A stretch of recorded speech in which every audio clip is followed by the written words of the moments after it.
Sen diyorsun ki ormanda yangın çıkmış. Biz müsaade ediyoruz. Biraz yansın da sınırlarını görelim. Böyle yangın söndürülür mü? Hem bırak ormanı, bütün ülke yanar. Usta, doğru söylüyorsun ama orman yangını söndürmenin birinci kuralı hat çekmektir.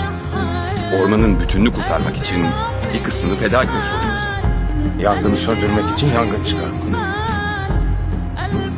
Siz bekliyorsunuz ki rüzgar ters esmesin de iki ateş birbirine kavuşup birbirini yok etsin, sönsün.